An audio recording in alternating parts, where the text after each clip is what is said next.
America में राष्ट्रपति बनने के लिए 270 सीटों पर जीतना जरूरी है। इतनी सीटें हासिल करने के लिए 7 स्विंग स्टेट में विजय आवश्यक है। ट्रंप की रिपब्लिक पार्टी ने भी इन 7 स्विंग राज्यों में यानी कि Pennsylvania, Michigan, Wisconsin, Nevada, Georgia, Arizona और नॉर्थ कैरोलिना में जीत हासिल की। इन राज्यों में उनकी जीत व्हाइट हाउस में उनकी वापसी सुनिश्चित करने में महत्वपूर्ण साबित हुई।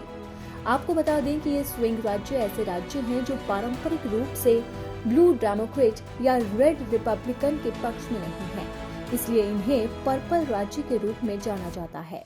अमेरिका की आबादी का 5वां हिस्सा होने के कारण ये राज्य अगले अमेरिकी राष्ट्रपति का फैसला करते हैं। इन स्विंग स्टेट में कुल 93 सीटें हैं। इनमें पेंसिल्वेनिया की 19, नेवाडा की 6, नॉर्थ कैरोलिना और जॉर्जिया की 16, एरिजोना की 11, मिशिगन की 15 और विस्कॉन्सिन की 10 सीटें शामिल है। पेंसिल्वेनिया में भी ट्रंप ने जीत हासिल की।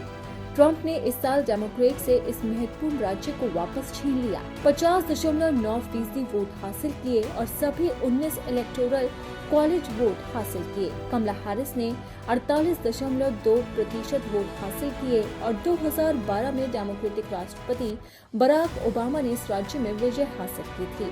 पेंसिल्वेनिया में शहरी, उपनगरीय और ग्रामीण मतदाताओं का मिश्रण है।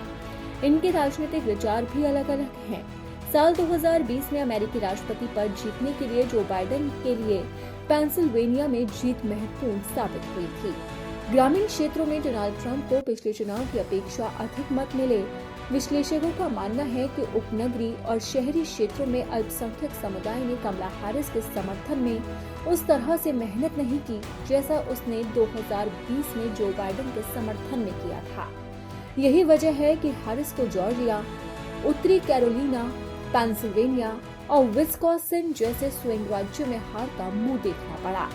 साल 2020 में जो बाइडेन ने न्यू जर्सी में 16 अंकों की जीत दर्ज की, मगर हैरिस सिर्फ 5 अंकों तक सिमट गई।